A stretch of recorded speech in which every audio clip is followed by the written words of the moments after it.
her billionaire CEO ex-husband's wife. Told her twins they didn't belong here. She regretted it the moment the billionaire CEO walked in.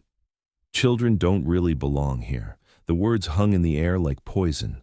Isla Monroe felt her blood turn to ice as she watched her 6-year-old twins, Finn and Stella, shrink against her sides. The woman who'd just spoken, draped in designer silk that probably cost more than Isla's monthly rent, looked down at them with the kind of disdain usually reserved for something unpleasant tracked in on expensive shoes. "My children belong wherever I am," Isla said, her voice low and dangerous, and Margaret specifically asked that they be here. "So unless you'd like to explain to the lawyers why you're contradicting a dead woman's final wishes, is there a problem?"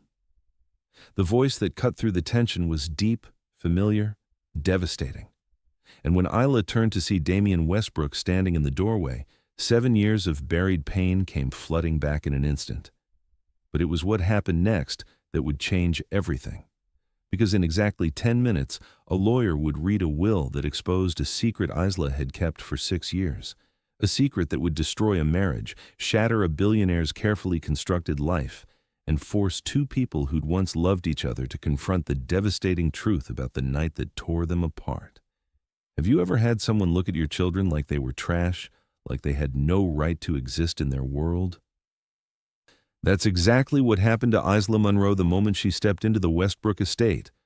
But what that woman didn't know, what nobody in that mansion knew except for one person who'd just died, was that those twins she was dismissing so cruelly were the rightful heirs to the Westbrook fortune, and the man who was about to walk through that door, he was their father. And he had no idea they even existed. What you're about to hear is a story about secrets, second chances, and the devastating cost of choosing pride over love. It's about a woman who had to protect her children from a world that would never accept them, and a man who threw away everything real in his life because he was too afraid to fight for it. But most importantly, it's about what happens when the truth can no longer stay buried.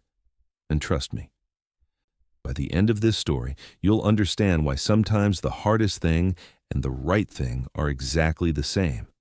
So if you're ready for a story that will make you question everything you thought you knew about love, forgiveness, and family, then stay with me. Because what happened in that mansion that day changed 5 lives forever. And I promise you, you won't see the ending coming. Make sure you hit that subscribe button, because this channel is all about stories that matter, stories that teach us something about life, about resilience, about the courage it takes to start over. Now, let me take you back to where it all began. The crystal chandelier cast fractured light across the marble foyer, each prism a tiny mirror reflecting Isla Monroe's mounting dread.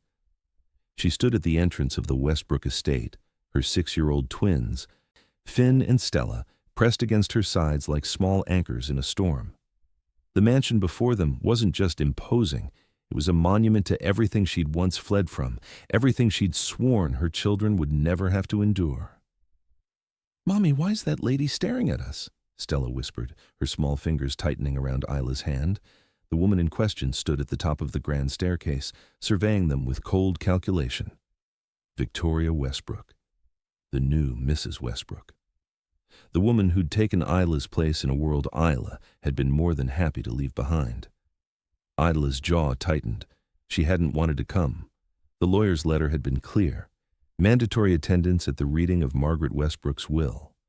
Her former mother-in-law, the only member of the Westbrook family who had ever shown her genuine kindness, had passed away 3 weeks ago. Margaret had specifically requested Isla's presence, and despite every instinct screaming at her to stay away, Isla couldn't refuse the woman who had once been her only ally in a world of cold marble and colder hearts. "You must be the first wife." Victoria's voice dripped with false sweetness as she descended the stairs, each click of her heels a calculated punctuation. "Margaret mentioned you might come, though I can't imagine why she'd include you in her final affairs. You're hardly family anymore." Isla lifted her chin, refusing to be diminished. "Margaret invited me. I'm here to honor her wishes."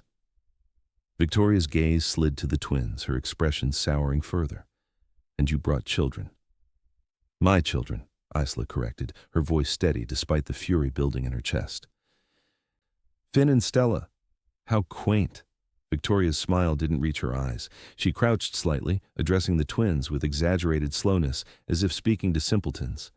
This is a very important grown-up event, darlings.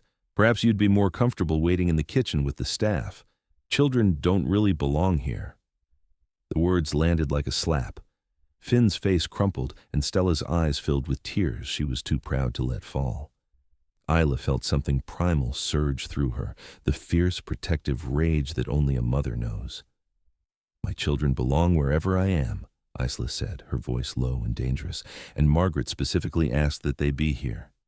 So unless you'd like to explain to the lawyers why you're contradicting a dead woman's final wishes, is there a problem?"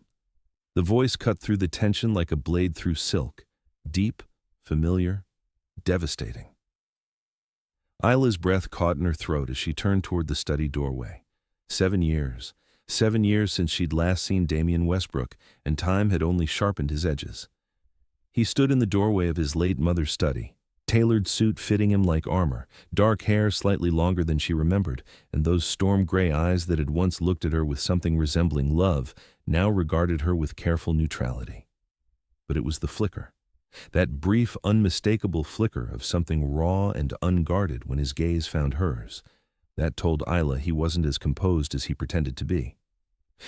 "Damian," Victoria purred, immediately shifting her demeanor, "I was just explaining to your ex-wife that this really isn't an appropriate environment for children. Surely she can find a babysitter. My mother requested their presence." Damian's words were clipped, his attention still fixed on Isla. "Specifically," Victoria's smile faltered. "But darling, you didn't mention—" "I'm mentioning it now." He finally looked at his current wife, and Isla recognized that tone. It was the one he used in boardrooms when a discussion was over. "The reading begins in 10 minutes. Perhaps you should ensure the refreshments are prepared." It was a dismissal, thinly veiled as a request. Victoria's face flushed, but she recovered quickly, shooting Isla a look that promised this wasn't over before gliding toward the dining room. The silence that followed was suffocating. Damian's gaze dropped to the twins, and Isla watched something complicated cross his features. Surprise, curiosity, and something that looked almost like pain.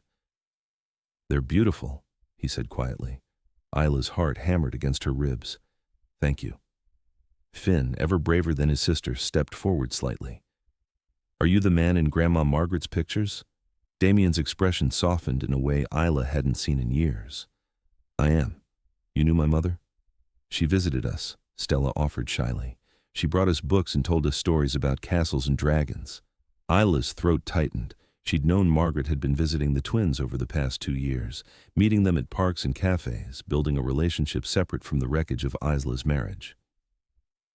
But she hadn't known Margaret had spoken of her son. "She loved stories," Damian said, his voice rough with grief. He cleared his throat, straightening. "The reading will begin shortly. Please come in." But to understand why this moment was so loaded with tension, why Isla's hands were trembling as she guided her children into that study, why Damian couldn't quite meet her eyes, we need to go back. Back 7 years, to when everything fell apart. Because the story of how Isla Munro ended up as the ex-wife of a billionaire, raising his children in secret, is a story about love, betrayal, and the devastating moment when someone you trust tells you that you were never enough. 7 years earlier, Isla Munro had believed in fairy tales, not the Disney kind, but the real kind. The kind where two people from different worlds find each other and decide that love matters more than anything else. She'd met Damian Westbrook at a charity gala at the Metropolitan Museum of Art, where she worked as a curator in the Renaissance wing. He'd been standing in front of a Caravaggio, and she'd made some comment about the artist's use of chiaroscuro. He'd turned to her with those storm-gray eyes and said, "Finally, someone who doesn't just pretend to understand art to impress people." They'd talked for 3 hours, about art, about life, about everything and nothing. He had asked for her number. She'd given it to him, never expecting him to actually call. But he did, the next day, and the day after that. Within a month, they were inseparable. Within 3 months, he'd asked her to move in with him. Within 6 months, they were married in a small ceremony that his family had conspicuously avoided. That should have been her first warning. But Isla had been too in love to see it, too caught up in the whirlwind of being with someone who seemed to see her, really see her, in a way no one else ever had. Damien had been different then. Lighter. He'd laugh at her terrible jokes and show up at the museum with coffee during her late shifts. He'd talk about wanting a different life than the one his family had planned for him, about maybe stepping back from Westbrook Industries, about traveling, about all the things they'd do together. But then his father died. Suddenly, violently, a heart attack at 62. And everything changed. The weight of Westbrook Industries fell on Damien's shoulders like an avalanche. Suddenly, he was CEO of a multi-billion-dollar empire, responsible for thousands of employees, answerable to a board of directors who'd never approved of his marriage to a nobody curator. The pressure was immense. Isla understood that. She tried to be supportive, to be patient when he missed dinners, when he canceled weekend plans, when he came home at midnight, too exhausted to talk. But it wasn't just the time. It was the way he started looking at her, like she was a problem he didn't know how to solve, like she was a reminder of a version of himself he could no longer afford to be. His family made their feelings clear.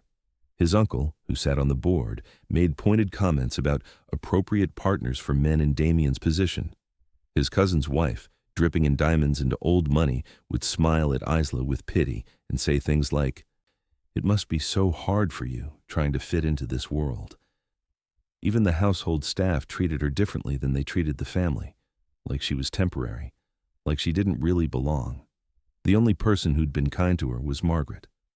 Damien's mother had welcomed Isla with genuine warmth, had defended her at family dinners, had told Isla privately that she was the best thing that had ever happened to her son.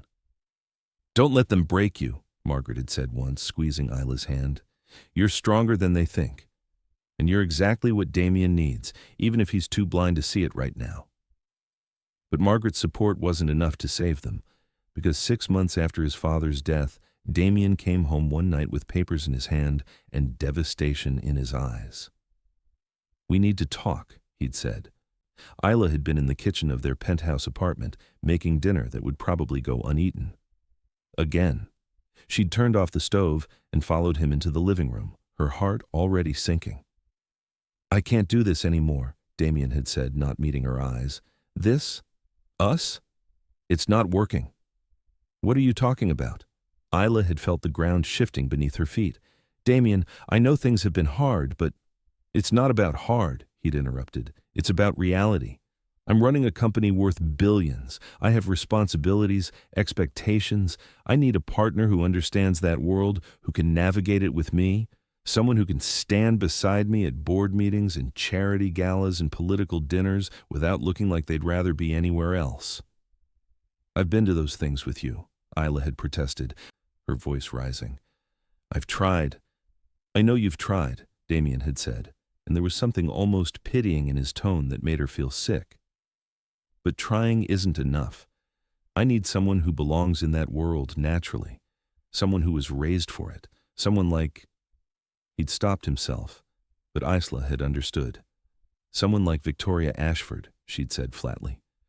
Victoria, the daughter of another billionaire family who'd been making eyes at Damien at every social function for months. "This isn't about Victoria," Damien had said, but he still wouldn't look at her.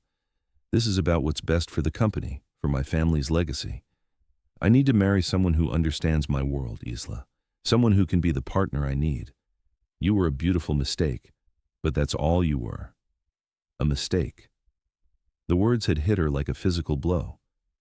A beautiful mistake. That's what their entire relationship had been to him, a temporary lapse in judgment, a brief rebellion against his predetermined life. "So that's it?" Isla had asked, tears streaming down her face. "You're just going to throw away everything we had because your board of directors doesn't approve, because I'm not rich enough or connected enough?" "I'm sorry," Damien had said, and he'd finally looked at her then, but there was no love in his eyes, just resignation and something that looked like relief. "The papers are already drawn up. Sign them and you'll be taken care of financially. You can keep the apartment for 6 months while you find a new place. I'll make sure you're set up comfortably." "I don't want your money," Isla had spat. "I want my husband. I want the man I married, the one who said he loved me, who said we'd face everything together." That man was naive, Damien had said coldly. He didn't understand what it meant to run an empire. But I do now, and I can't afford distractions. Distractions. That's what she was to him. A distraction. Isla had signed the papers that night through a blur of tears. She'd packed a bag and left the penthouse, refusing to stay even one more night in a place that had never really been her home. She'd crashed on her best friend's couch and cried for 3 days straight. And then, 2 weeks later, she'd missed her period. The pregnancy test had shown positive immediately. 2 pink lines that changed everything. Isla had stared at that test for an hour, her mind racing. She was pregnant with Damian Westbrook's child, the man who'd called her a beautiful mistake, who'd discarded her like she meant nothing. Her first instinct had been to call him, to tell him. Because whatever had happened between them, he deserved to know he was going to be a father. So she'd called his cell phone. It had rung and gone to voicemail. She'd left a message. Damien, it's Isla. I need to talk to you. It's important. Please call me back. He hadn't called back, so she'd tried again the next day, and the day after that. On the 3rd attempt, his assistant had answered his phone. Mr. Westbrook is unavailable, the assistant had said in a clipped professional tone. He's asked me to inform you that all matters related to the divorce should go through his lawyers. Please stop calling this number. I need to speak to him directly, Isla had insisted. It's not about the divorce, it's personal. It's urgent. Mr. Westbrook has made it clear he doesn't wish to have any further personal contact with you, the assistant had said, and there was something almost apologetic in her voice. I'm sorry, but those are his instructions. Please don't call again. The line had gone dead, and Isla had sat there, phone in hand, feeling something inside her harden. He didn't want to talk to her. He'd made that abundantly clear. He'd thrown her away and moved on, and he couldn't even be bothered to take her call. Fine. If that's how he wanted it, then that's how it would be. She would raise this baby on her own. She didn't need Damian Westbrook or his money or his cold, judgmental family. She would build a life for herself and her child. A good life. A life filled with love and warmth, everything the Westbrook mansion had lacked. Except it wasn't one baby, it was 2. Twins. A boy and a girl. Finn and Stella. Born 7 months after the divorce was finalized, perfect and healthy and hers, all hers. The first 2 years had been brutally hard. Isla had gone back to work at the museum when the twins were 3 months old, relying on daycare and her friend's help and sheer stubborn determination. Money was tight. She'd moved into a small 2-bedroom apartment in Queens, a far cry from the penthouse in Manhattan. But it was home. Real home. Filled with laughter and crayon drawings on the walls and the kind of chaotic love that only comes from children. She'd kept tabs on Damien from a distance, the way you can't help but watch a car crash. He'd married Victoria Ashford exactly 2 years after their divorce, a society wedding, splashed across every magazine and newspaper, the perfect merger of 2 powerful families. Isla had looked at the photos of them on the steps of some cathedral, both of them beautiful and cold and perfectly matched, and she'd felt nothing. The man in those photos wasn't the man she'd fallen in love with. Maybe he never had been. And then, 2 years ago, Margaret had found her.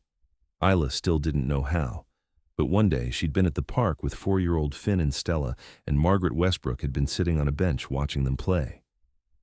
They have his eyes, Margaret had said when Isla had noticed her. Damien's eyes, storm gray, unmistakable. Isla's first instinct had been to run, to grab her children and disappear, but Margaret had held up a hand. Please, I'm not here to cause trouble. I'm here because I'm a grandmother who's been denied the chance to know her grandchildren, and I'd like to change that if you'll let me. Does Damien know? Isla had asked, her heart pounding. No, Margaret had said, and I won't tell him. Not unless you want me to. This is your choice, Isla. I respect that. But please let me know them. Let me be part of their lives. I promise I'll never overstep. I'll never try to take them from you. I just want to love them. And Isla, seeing the genuine longing in Margaret's eyes, the grief of a grandmother who'd missed 4 years of her grandchildren's lives, had agreed.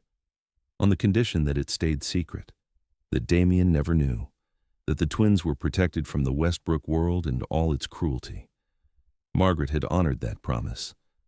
For 2 years, she'd met them at parks and museums and cafes. She'd brought books and toys and stories. She'd been Grandma Margaret to Finn and Stella, a mysterious but beloved figure who appeared regularly in their lives. The twins had adored her, and Isla had been grateful for her presence, for the connection to the one member of Damien's family who'd ever truly cared. And then, 3 weeks ago, Margaret had died. Peacefully in her sleep, the obituary had said, and Isla had cried for days, mourning the woman who'd been a mother to her when her own mother had passed away years before.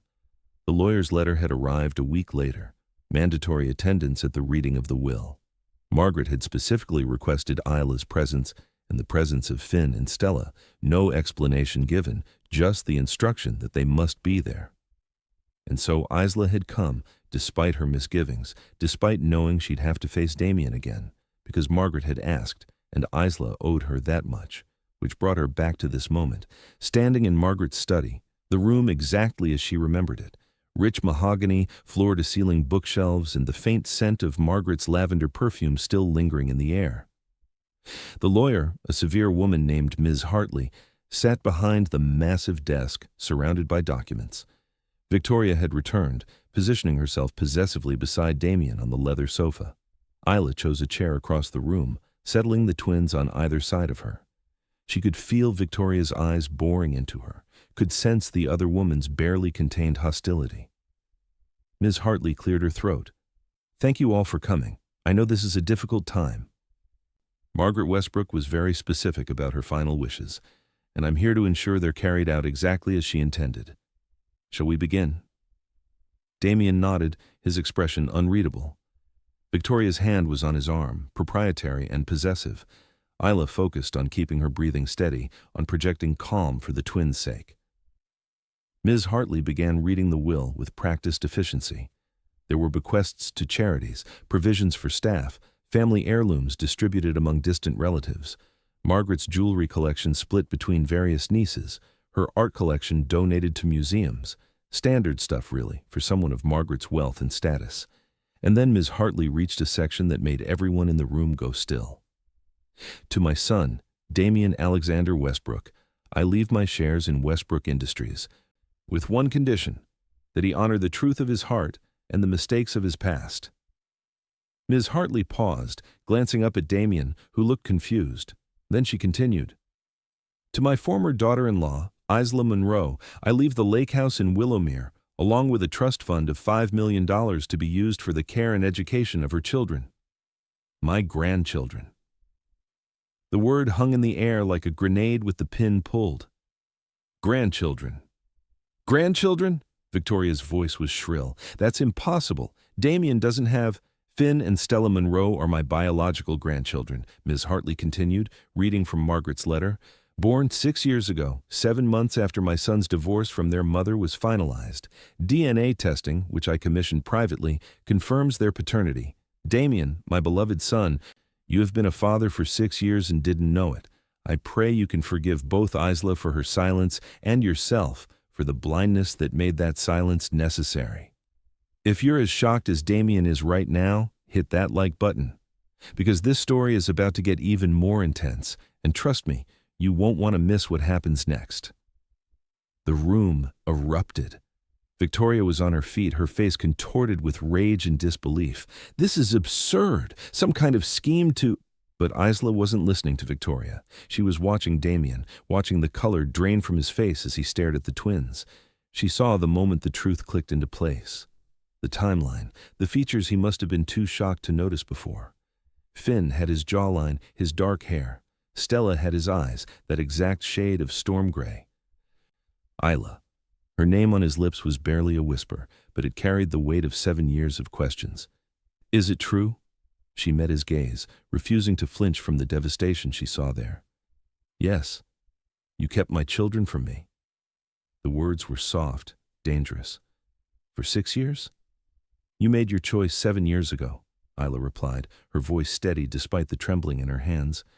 "You chose your company, your family's expectations, your perfect life. You told me I was a distraction you couldn't afford.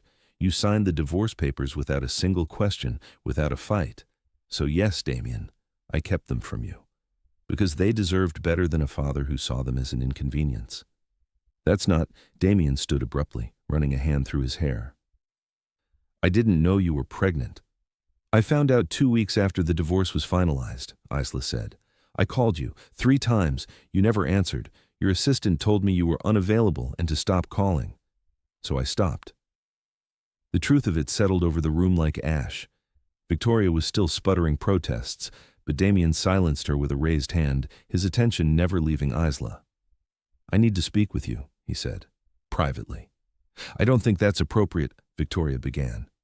Victoria. Damien's tone left no room for argument. Please take the children to the garden, show them the koi pond. I'm not a babysitter.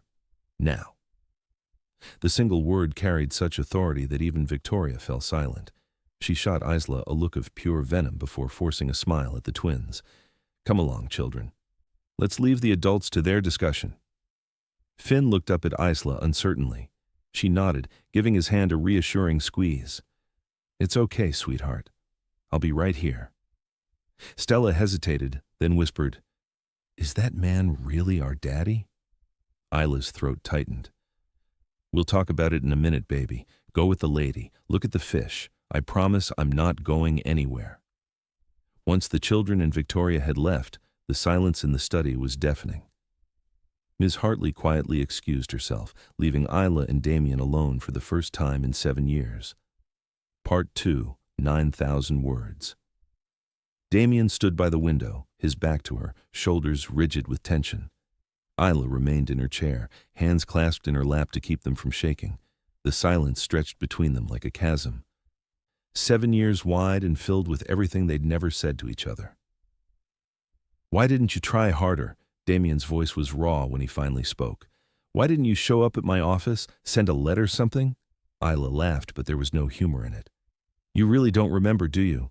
The last thing you said to me before you signed those papers, you looked me in the eye and said, I need to marry someone who understands my world, Isla. Someone who can be the partner I need. You were a beautiful mistake. But that's all you were. She watched him flinch, watched the memory surface like something dredged up from deep water. His hand went to the window frame, gripping it like he needed the support. So no, Damien, I didn't try harder, Isla continued, her voice gaining strength. Because I wasn't going to beg someone who called me a mistake to be a father to my children, our children.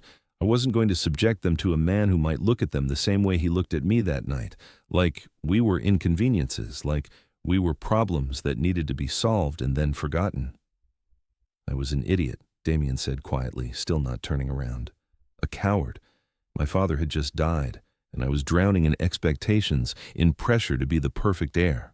The board was breathing down my neck, my uncle was questioning every decision I made, and everyone kept telling me I needed to be more like my father, ruthless, focused, willing to sacrifice anything for the company.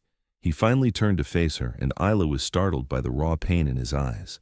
You were the only real thing in my life, and that terrified me. Because real things can hurt you. Real things can distract you. Real things can make you weak. So I pushed you away and convinced myself it was the right thing to do, that I was being responsible, being the CEO the company needed. And then you married Victoria, Isla said, her voice flat. 2 years later, yes. Damien's smile was bitter. A merger of families, of fortunes. Exactly what my father would have wanted, exactly what the board approved of. She came from the right background, knew the right people, said the right things at the right times, everything I thought I was supposed to do. And I've been miserable every single day since. That's not my problem, Damien, Isla said, standing now, needing to be on equal footing with him. I built a life for myself and our children, a good life. We don't need your money or your guilt, but they need a father. Damien moved closer, and Isla caught the scent of his cologne, cedar and something darker, achingly familiar. And I need to know them. Please, Isla, I know I have no right to ask, but please don't keep them from me now, not now that I know. Why should I trust you? Isla demanded, holding her ground even as he stepped closer. You walked away once. What's to stop you from doing it again when being a father gets inconvenient? When it interferes with your board meetings and your perfect marriage? When Victoria decides she doesn't want your bastard children around? My marriage is over. The words were flat, final. It has been for a while, if I'm honest. We stay together for appearances, for business. There's nothing real between us. There never was. She knows it. I know it. We're two people living separate lives under the same roof, pretending for the cameras and the shareholders. That's not my concern. I'm in love with you. The confession stopped Isla mid-sentence. Damien's eyes were fierce, desperate. I never stopped. Every day for 7 years, I've regretted letting you go. I've compared every moment, every person to what we had. And nothing has ever come close. I wake up every morning in a bed next to a woman I don't love, in a house that's never felt like home, living a life that looks perfect from the outside but feels empty inside. And I think about you, about us, about the man I could have been if I'd just been brave enough to fight for what mattered. Isla felt tears burning in her eyes, years of pain and longing threatening to overwhelm her carefully constructed walls. You hurt me. You made me feel like I wasn't enough, like I would never be enough for your world. You were always enough, Damien said, his voice breaking. You were everything. I was just too blind and too afraid to see it. I let other people's opinions matter more than my own heart. I let the board and my uncle and the ghost of my father dictate my life. And I lost the only person who ever really loved me for who I was, not what I could do for them. He reached out slowly, giving her time to pull away. When she didn't, his hand cupped her cheek, thumb brushing away a tear she hadn't realized had fallen. The touch sent electricity through her, muscle memory from a time when his hands on her skin had been as natural as breathing. Let me try, Isla, he whispered. Let me be the man I should have been 7 years ago. The father our children deserve, the partner you needed. I know I don't deserve a second chance. I know I destroyed what we had. But those children, our children, they deserve to know their father. And I swear to you, I will spend the rest of my life proving that I'm worthy of them, of you. Isla closed her eyes, warring with herself. Every logical part of her screamed to protect herself, to protect Finn and Stella from potential heartbreak. But another part, the part that had never stopped loving this infuriating, complicated man, whispered that maybe, just maybe, some mistakes deserved a second chance. This isn't about us, she finally said, opening her eyes and stepping back, breaking the contact. She needed distance to think clearly. This is about Finn and Stella. If you want to be in their lives, you have to prove yourself to them, not to me. You have to show up consistently, even when it's hard, even when it's inconvenient, even when being a father conflicts with being a CEO. I will, Damien promised, every day, whatever it takes. And, Victoria, we'll be served divorce papers by the end of the week, Damien said firmly. That should have happened years ago. I won't bring our children into a toxic situation. I won't expose them to someone who's already shown she looks down on them. Did you hear what she said to them, that they don't belong here? My children will never, ever be made to feel like they don't belong anywhere. Isla studied his face, searching for any hint of deception or doubt. She found only raw sincerity and a desperate hope that mirrored her own conflicted feelings. We start slow, she said carefully. Supervised visits. You get to know them gradually. And if at any point they're uncomfortable or you prove unreliable— I won't be, Damien interrupted. I swear to you, Isla, I won't fail them, or you, not again. You don't get to make promises about me, Isla said sharply. Whatever happens between you and the twins, that's separate from us. There is no us, Damien. That ended 7 years ago when you called me a mistake. I know, he said quietly. I know I have to earn back your trust. I'm not asking for forgiveness right now. I'm just asking for a chance to be a father, a chance to prove that I've learned from my mistakes, a chance to show you that the man you fell in love with is still in here somewhere, buried under all the corporate armor and bad decisions. Before Isla could respond, the study door burst open. Victoria stood there, face flushed with anger, the twins hovering uncertainly behind her. Finn's eyes were red, like he'd been crying. Stella was holding his hand, her small face set in a protective scowl. I will not be dismissed like some servant, Victoria hissed, her composure completely shattered. I am your wife, Damien. I have rights. I have a position in this family, and I will not stand by while you throw everything away for some gold-digging ex-wife and her convenient children. Convenient? Isla's voice was dangerously quiet. She moved toward the twins, putting herself between them and Victoria. My children are not convenient. They're not a scheme or a ploy. They're human beings who deserve respect. They're bastards, Victoria spat, and the word hung in the air like poison. Born out of wedlock, kept secret for years, and now suddenly appearing with a convenient inheritance from a dead woman who can't defend her choices. You expect me to believe this isn't some elaborate con? That you didn't manipulate a dying old woman into believing these children were Damien's? That's enough. Damien's voice was ice. He moved to stand beside Isla, presenting a united front. You heard the lawyer. My mother had DNA testing done. Finn and Stella are my children. That's not up for debate. Then she was senile, Victoria said viciously. She was old and sick, and you took advantage. My mother was sharper than both of us combined until the day she died, Damien cut her off. And you will not speak about her that way. You will not speak about Isla that way. And you will sure as hell not speak about my children that way. Victoria's eyes widened, something like fear flickering across her face. Your children. You've known about them for all of 20 minutes and suddenly they're your children. What about everything we've built together? What about our life? What life? Damien asked, and there was something almost pitying in his tone. We don't have a life, Victoria. We have a business arrangement. We have separate bedrooms and separate schedules and public appearances where we smile for the cameras. We have a marriage on paper and nothing else. And you know it. You've known it from the beginning. I've been a good wife, Victoria said, her voice rising. I've stood by you at every event, every meeting. I've played my part perfectly. I've never embarrassed you, never caused problems. I've been exactly what you needed. You've been exactly what the board wanted, Damien corrected, but you've never been what I needed. Because what I needed was someone who loved me, not my bank account. Someone who saw me as a person, not a position. Someone real.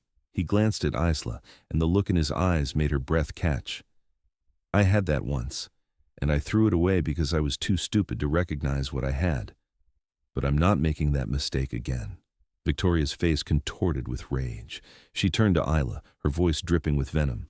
You think you've won? You think he'll actually choose you and your little bastards over everything he's built? He'll get bored just like he did before.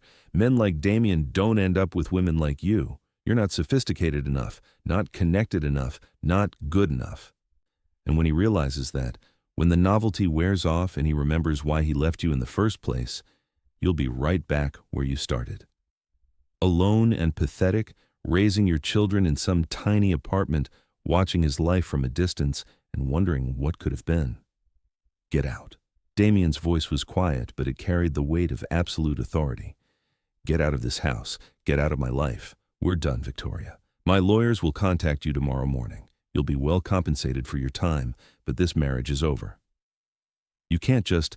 I can, Damien said, and I am. This is my mother's house and you're no longer welcome in it. Security will escort you out if necessary. Victoria looked between Damien and Isla, realization finally dawning that she'd truly lost. Her perfectly composed mask cracked completely, revealing the fury and fear beneath. You'll regret this, she said, her voice shaking. Both of you. I'll make sure everyone knows what kind of people you really are. I'll destroy your reputation, Damien. I'll make sure every board member, every shareholder, every business partner knows that you abandoned your wife for some nobody and her bastard children. Do your worst, Damien said calmly. I stopped caring what those people think the moment I realized I'd sacrificed everything real in my life to impress them. You want to tell them I chose my children over a loveless marriage? Go ahead. Any board member who has a problem with that can resign. Victoria stared at him for a long moment, searching for any crack in his resolve. Finding none, she let out a strangled sound of rage and turned on her heel. Her footsteps echoing down the marble hallway like gunshots. In the aftermath, the silence was deafening. Finn and Stella crept into the study, their small faces worried.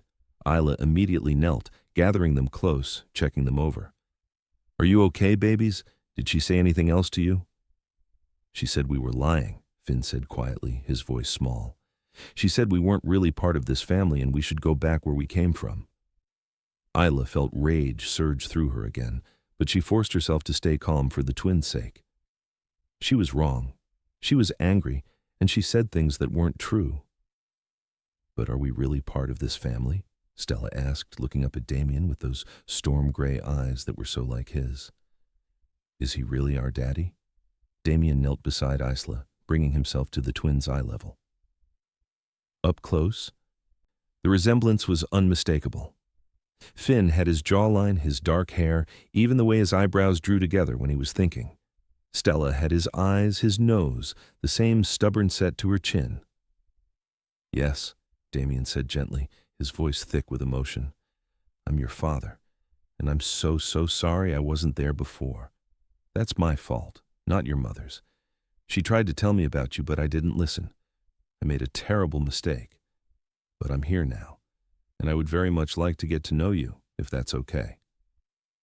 Finn regarded him with solemn eyes, old beyond his 6 years. Mommy says our father was very busy and couldn't be with us. She said it wasn't because he didn't want us, but because sometimes grown-ups make things complicated. Your mother was being kind, Damien said, glancing at Isla with something like gratitude. The truth is, I didn't know about you, but that's not an excuse. I should have been there. I should have been the kind of man your mother felt she could come to no matter what, and I'm so sorry I wasn't. Will you be there now? Stella asked, her voice small but hopeful. Or will you be too busy again? The question hit Damien like a physical blow. Isla watched him struggle with it, watched him realize that this was the moment that mattered, not the grand gestures or the promises. This. A 6-year-old girl asking if he was going to show up. I'll be there, Damien said, and his voice was steady, certain. Every single day that you'll let me.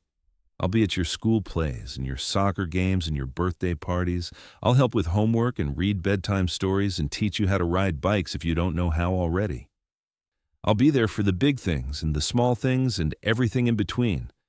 I promise you, Stella, I promise both of you, I'm not going anywhere.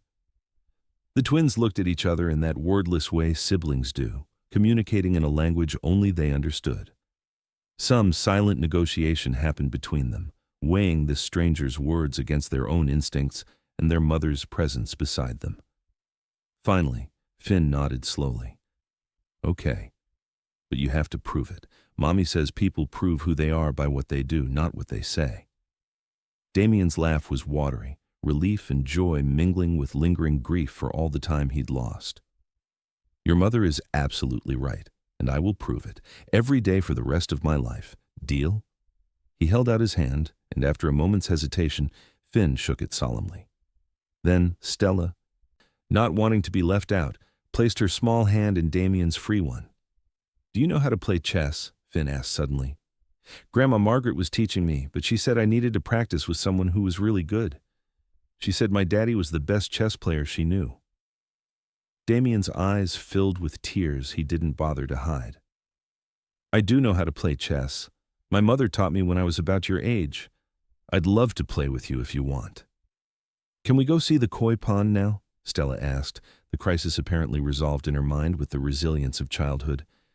That lady said we could, but then she got mad and brought us back inside. We can absolutely go see the koi pond, Damien said, standing and offering his hands to both twins. Did you know that some of those fish are older than I am? My mother had them brought from Japan when I was a baby. As the twins chattered excitedly and headed toward the door with Damien, Isla remained kneeling on the floor, overwhelmed by the sudden shift in her reality. In the span of an hour, everything had changed. The secret she'd kept for 6 years was out. The man she'd once loved knew he was a father. And her children, her precious babies, were tentatively opening their hearts to the father they'd never known. Mommy, are you coming? Stella called from the doorway. Isla stood, brushing off her knees, and forced a smile. Right behind you, baby. She followed them through the mansion, through hallways lined with portraits of Westbrook ancestors, past rooms filled with priceless antiques and art. The house was exactly as she remembered it, cold, beautiful, and utterly devoid of warmth. But outside, in the garden, it was different. The koi pond was in the center of a Japanese garden that Margaret had designed herself.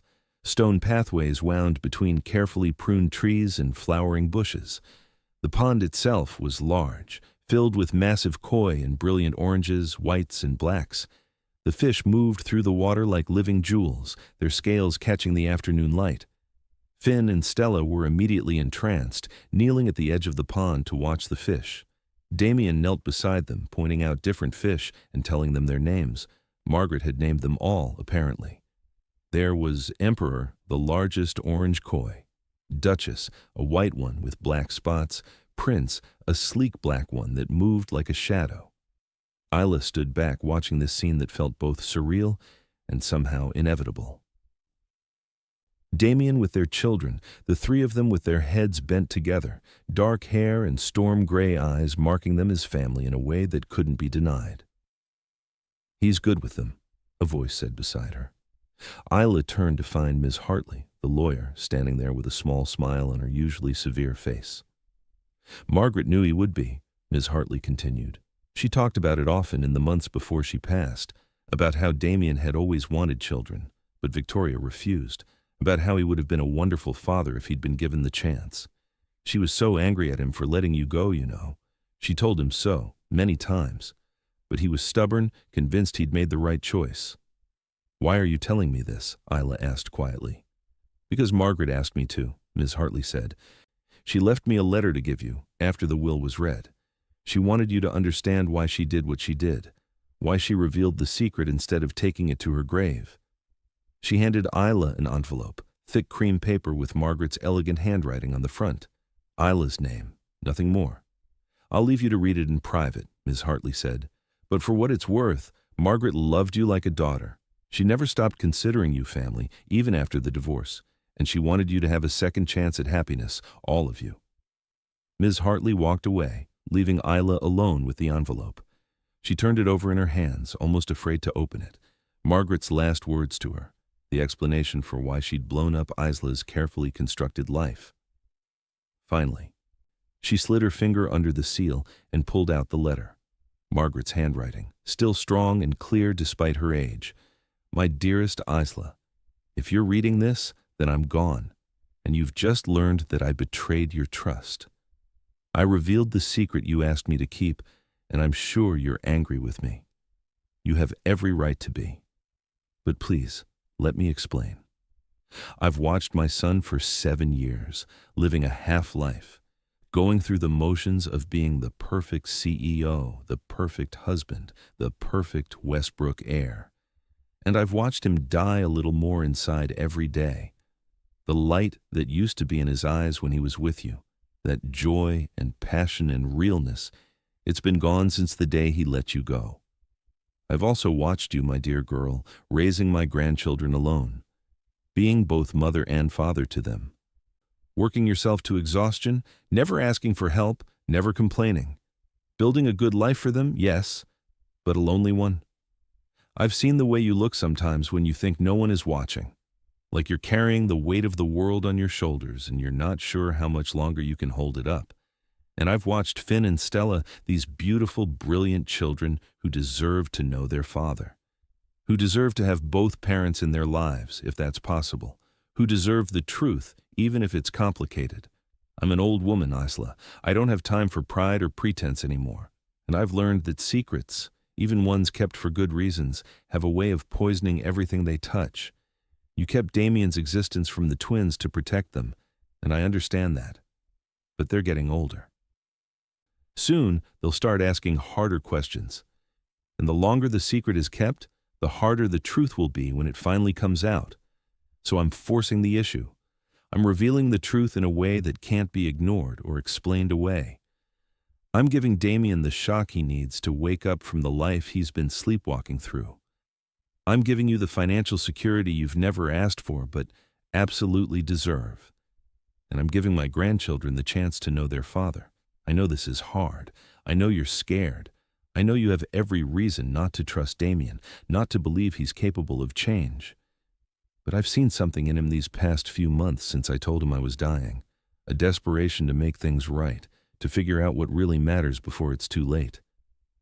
He doesn't know about the twins yet, but I hope, that when he does, it will be the catalyst he needs to finally become the man I always knew he could be. You don't owe him anything, Isla. Not forgiveness, not a second chance, nothing. But you owe it to yourself and to Finn and Stella to at least consider the possibility. Consider that people can change. Consider that mistakes, even terrible ones, don't have to define us forever.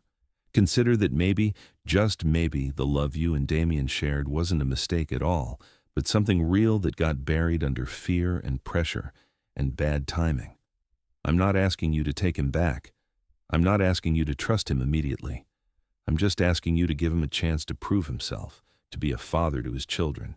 And if, in the process of that, you find that the man you fell in love with is still in there somewhere, well, that's between you and him. The lake house is yours, free and clear. It was always my favorite place, the one spot where I felt like I could breathe, away from the expectations and the society nonsense. I want you and the twins to have that. A place that's truly yours, where you can build whatever life you want. The trust fund is to ensure you never have to worry about money, never have to work yourself to exhaustion, never have to make decisions based on what you can afford rather than what's best for your children. You've been a daughter to me, Isla. In the short time we had together, you showed me more genuine love and kindness than most of my actual family ever did. Thank you for letting me know my grandchildren. Thank you for sharing them with me, even when you had every reason to keep them hidden. Thank you for being exactly who you are, strong and kind and real. I hope you can forgive me for this betrayal. I hope you can understand that I did it out of love, not manipulation. And I hope that someday, when the dust settles and the shock wears off, you'll look back on this moment as the beginning of something good, something real, something worth fighting for. With all my love, Margaret. Isla read the letter twice, tears streaming down her face. Damn Margaret and her wisdom. Damn her for being right, for seeing through all of Isla's defenses to the lonely, scared woman underneath. Damn her for loving them all enough to blow up their lives in the hope of putting them back together better. "Mommy, why are you crying?" Isla looked up to find Stella standing in front of her, small face creased with worry. She quickly wiped her eyes and folded the letter, tucking it into her pocket. "I'm okay, baby. Just missing Grandma Margaret." "Me too," Stella said, climbing into Isla's lap despite being almost too big for it. "But Daddy says she's watching us from heaven and that she's happy we're all together now." Daddy. The word sent a jolt through Isla. Already, after less than an hour, Stella was calling him Daddy. "Is that okay?" Isla asked carefully. "That he's here? That he wants to be part of your life?" Stella considered this with the seriousness of childhood. "I think so. He seems nice, and he knows a lot about fish. And Finn likes him, and Finn doesn't like anybody." Isla laughed despite herself. It was true. Finn was cautious with strangers, slow to warm up, but she'd watched him at the pond, chattering away to Damien about chess strategies and asking a million questions about the koi. If Finn had accepted Damien, that meant something. "Okay," Isla said, kissing the top of Stella's head. "But if you ever feel uncomfortable, or if he ever makes you sad, you tell me right away. Deal?" "Deal," Stella agreed. Then, with the lightning-fast subject changes of a 6-year-old, "Can we come back here again? I want to see the fish more. And Daddy said there's a library with a ladder that slides. I want to see that too." "We'll see," Isla said, the automatic parent response when you don't want to commit to anything. But as she watched Damien and Finn at the pond, as she felt Stella's warm weight in her lap, as she thought about Margaret's letter and the lake house and the impossible situation she now found herself in, Isla realized that "we'll see" wasn't going to cut it anymore. Decisions had to be made, boundaries had to be set, a new normal had to be established, and she had no idea how to do any of it. The next few hours passed in a blur. Ms. Hartley finished the will reading, going over the details of the trust fund and the lake house deed. Damien asked a million questions about the twins, their likes and dislikes, their school, their friends, everything he'd missed. Isla answered as best she could, still feeling off balance, like the ground kept shifting under her feet. As the afternoon wore into evening, Isla realized they needed to leave. The twins were getting tired, and she had work in the morning. Real life was calling, pulling her back from this surreal interlude in the Westbrook mansion. "I should get them home," she said, interrupting Damien mid-question about Finn's favorite subjects in school. "It's getting late, and they have school tomorrow." "Of course," Damien said, but she could see the disappointment in his eyes. "Can I see you again, soon? I meant what I said about being there. I want to start right away." Isla hesitated. This was the moment. She could set boundaries, could control how this unfolded, or she could let herself be swept up in Damien's intensity, in the twins' excitement, in the possibility that Margaret had been right about second chances. "This weekend," she said finally. "Saturday. You can come to our apartment, spend the day with them, see how they live, what their normal life looks like, and we'll go from there." "Saturday," Damien repeated like he was committing it to memory. "What time?" 10 in the morning. "And Damien?" She met his eyes, making sure he understood. "Don't be late. Don't cancel. Don't make promises you can't keep, because if you hurt them, if you let them down, I will make sure you never get another chance. Are we clear?" "Crystal clear," Damien said. "I'll be there. 10 a.m. Saturday, I promise." The drive back to Queens was quiet. The twins fell asleep in the back seat almost immediately, exhausted from the emotional roller coaster of the day. Isla drove on autopilot, her mind spinning with everything that had happened. Her phone buzzed with a text as she was carrying Stella up the stairs to their apartment. Finn was awake enough to walk, but barely. She got them both into bed, still in their clothes, too tired to fight the bedtime routine battle. Once they were asleep, she finally checked her phone. The text was from a number she didn't recognize, but she knew who it was. "Thank you. For today. For giving me a chance. For raising our children to be so incredible. I know I don't deserve your grace, but I'm grateful for it. I'll see you Saturday. I'm already counting the hours." Isla stared at the text for a long moment. Then, before she could second-guess herself, she typed a reply. "Don't thank me yet. You haven't proven anything. Saturday is day one. Show up." His response came immediately. "I will. Every day. For the rest of my life." Isla set her phone down and looked around her small apartment. 2 bedrooms, 1 bathroom, a kitchen barely big enough to turn around in, crayon drawings taped to the walls, toys scattered across the living room floor, the life she'd built from nothing, the home she'd made for her children. In a few days, she'd have the deed to a lake house, $5 million in a trust fund, the financial security she'd never dared to dream of. But more than that, more terrifying than that, she'd have Damien Westbrook back in her life, in her children's lives, and she had no idea if that was a gift or a disaster waiting to happen. Comment below. Would you give him a second chance, or is Isla making a huge mistake? Because what happens next will test everything she thought she knew about forgiveness, trust, and whether people can really change. Saturday morning arrived with the kind of nervous energy that made Isla clean her already clean apartment twice. She'd been up since 6, vacuuming, organizing, making sure everything looked presentable. Not that she was trying to impress Damien. She just didn't want him to think she was raising their children in squalor. Except that was exactly what she was doing. Trying to prove something, trying to show him that she'd done fine without him, that they didn't need his money or his mansion or his world. "Mommy, you're being weird," Finn observed from the couch, where he was reading a book about dinosaurs. "You've cleaned the kitchen 3 times. "I'm not being weird," Isla protested. "I'm just making sure everything is nice." "Because Daddy's coming," Stella said, looking up from the coloring book spread across the coffee table. She'd taken to calling Damien Daddy immediately, with the easy acceptance of childhood. Finn was more cautious, still calling him Damien, or sometimes my father, in that formal way that broke Isla's heart a little. "Because we're having a guest," Isla corrected, though she knew it was pointless. "And we want our home to look nice for guests." The knock on the door came at exactly 10 a.m. Of course it did. Damien Westbrook was nothing if not punctual. Isla took a deep breath, smoothed down her shirt, and opened the door.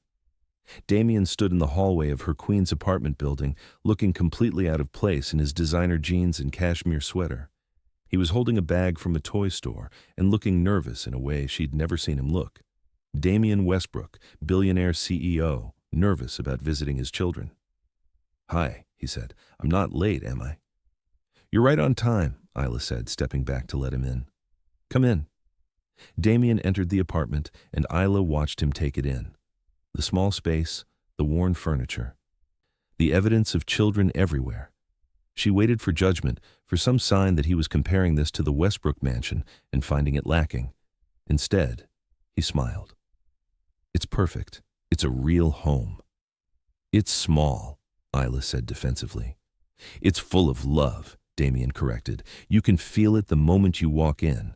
The mansion never felt like this. It was beautiful, but it was cold. This is warm. This is what a home should feel like. Before Isla could respond, Stella came running. Daddy, you came. Of course I came, Damien said, kneeling to catch her as she launched herself at him. I promised, didn't I? Lots of people promise things, Finn said from the couch, not looking up from his book. Mommy says promises are only as good as the people who make them. Your mother is absolutely right, Damien said, meeting Isla's eyes over Stella's head, which is why I intend to keep every promise I make to you, starting with this one. I brought something for both of you. He opened the bag and pulled out 2 wrapped packages. Stella tore into hers immediately, revealing a beautiful illustrated book about koi fish.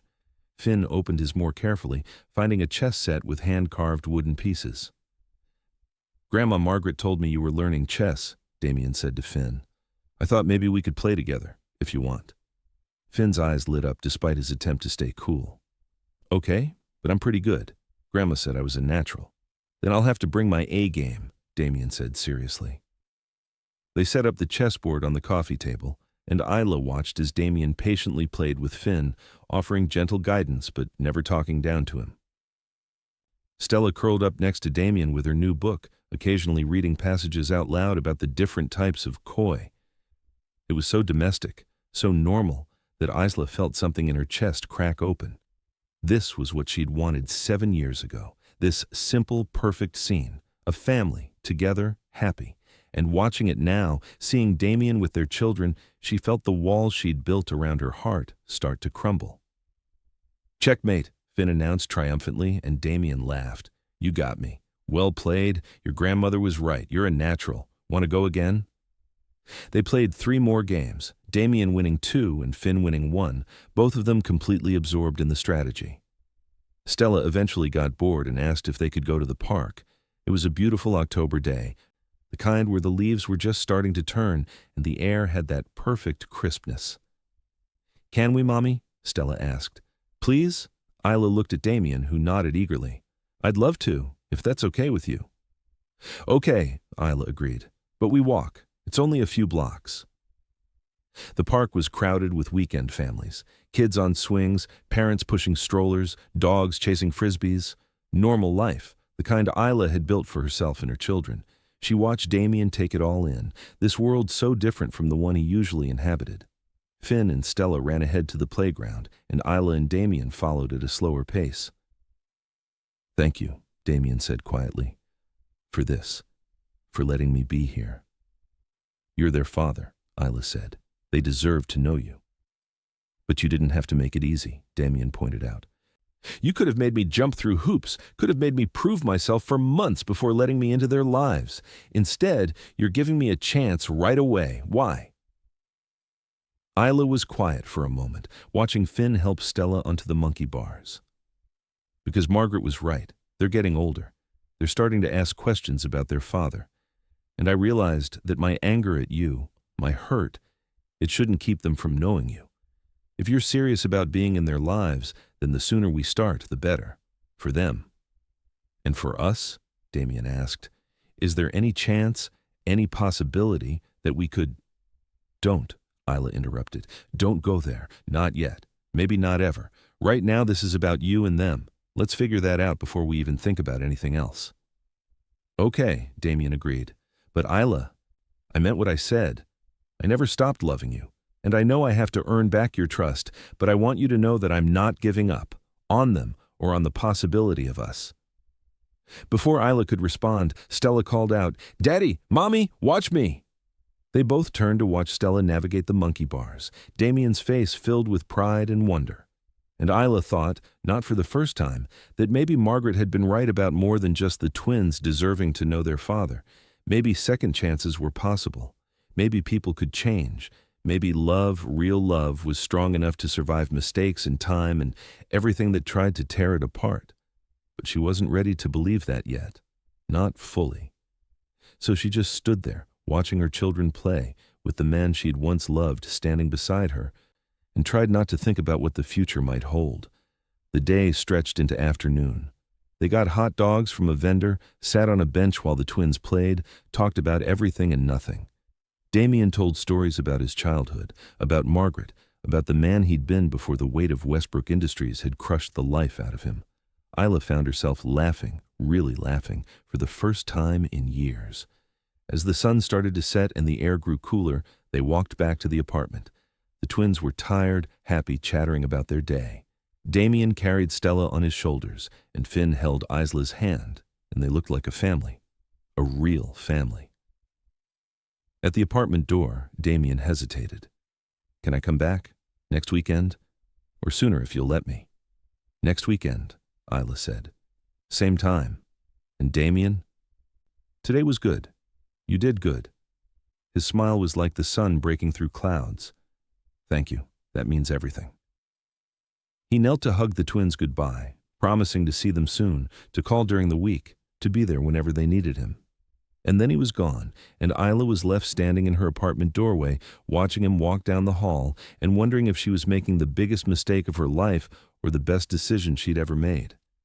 If this story is touching your heart, share it with someone who believes in second chances, because what happens next will show us whether Damien Westbrook is a man of his word or whether Isla's worst fears are about to come true. 3 months later, Isla stood in the kitchen of the Willowmere Lake House, her lake house now, watching through the window as Damien taught Finn and Stella how to fish off the dock. The late afternoon sun painted everything gold, and the sound of her children's laughter drifted through the open window like music.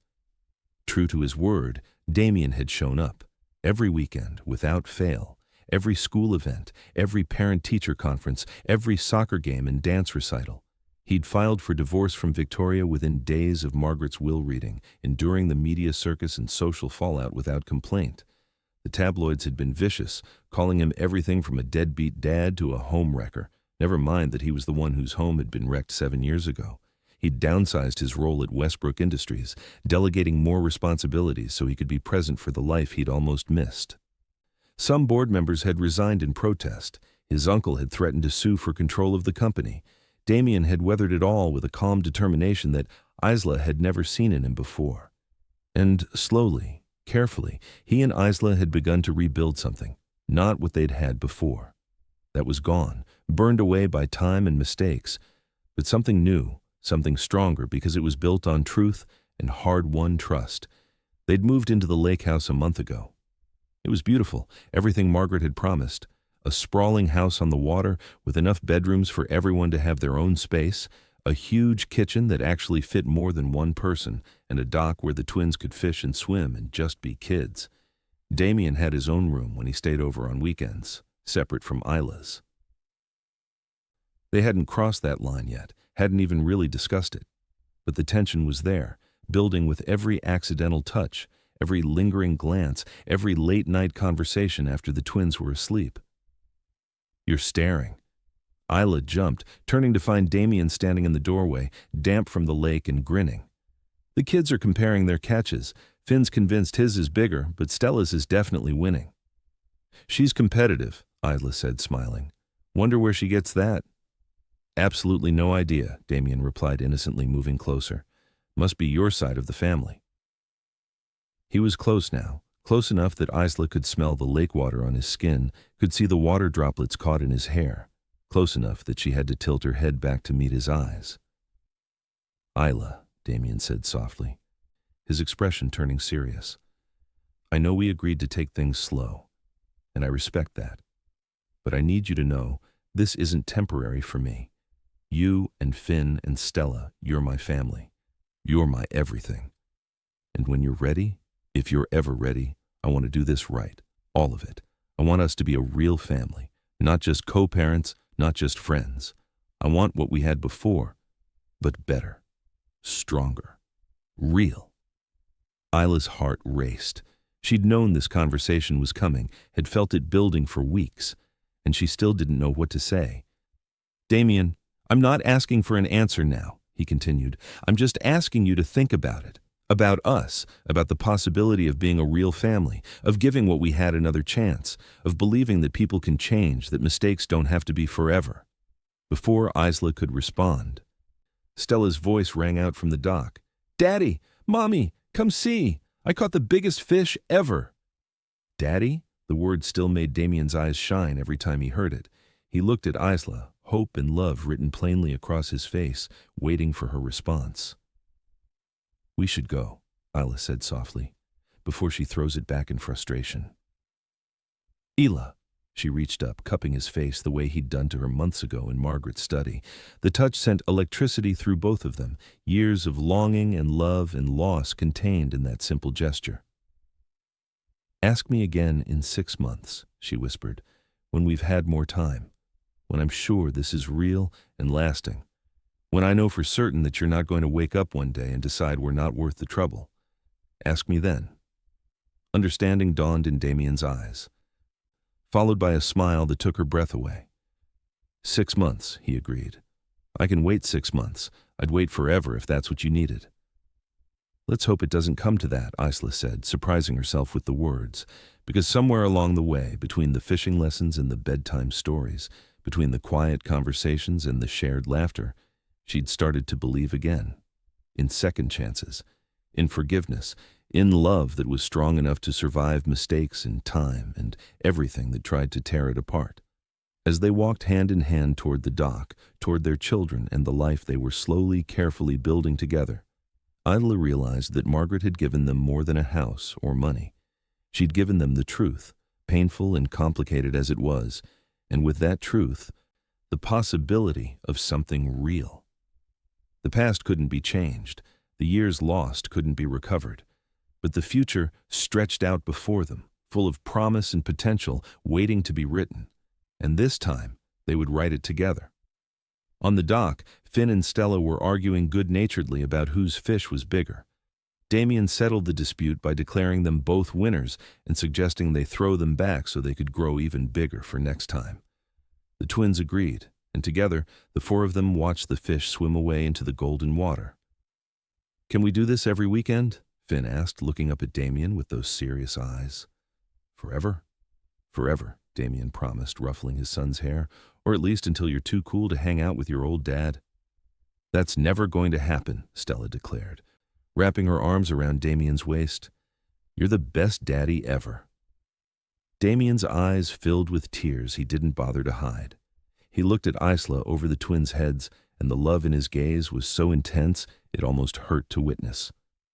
I'm the luckiest man alive, he said quietly. I don't deserve this, any of this, but I'm going to spend the rest of my life being worthy of it. And watching him there, with their children, in the golden light of a perfect autumn evening, Isla thought that maybe, just maybe, he already was. What's the most important lesson you're taking from this story? Drop it in the comments. And if this story moved you, subscribe for more tales of love, loss, and second chances at Mr. Wellington Story Hour. Because here's what I want you to remember. It's never too late to rewrite your story. It's never too late to admit you were wrong, to fight for what matters, to choose love over pride. Damien Westbrook spent 7 years living a lie, pretending to be someone he wasn't, sacrificing everything real for the approval of people who didn't really care about him. And it took losing everything. It took his mother's death and the revelation of children he never knew he had to wake him up. But he did wake up. He did change. He chose his children over his reputation. He chose love over convenience. He chose to be the man he should have been all along, even though it cost him everything he thought mattered. And Isla? She showed us what real strength looks like. Not the strength to hold a grudge, but the strength to protect your children while still giving grace. The strength to set boundaries while leaving room for redemption. The strength to believe in second chances without being naive about them. Their story isn't a fairy tale. It's messy and complicated and full of mistakes. But it's real. And sometimes, real is better than perfect. Sometimes, the love that survives the fire is stronger than the love that never got tested. So if you're holding on to hurt, if you're letting past mistakes define your future, if you're too afraid to give someone another chance or too proud to admit you were wrong, let this story be a reminder. Life is short, love is rare, and second chances, real ones, are precious. Don't waste them. Thank you for listening to this story. Thank you for being part of the MR Wellington Story Hour family. If this resonated with you, share it with someone who needs to hear it. And remember, your story isn't over yet. There's still time to rewrite the ending. Until next time, this is Mr. Wellington, reminding you that it's never too late to come home.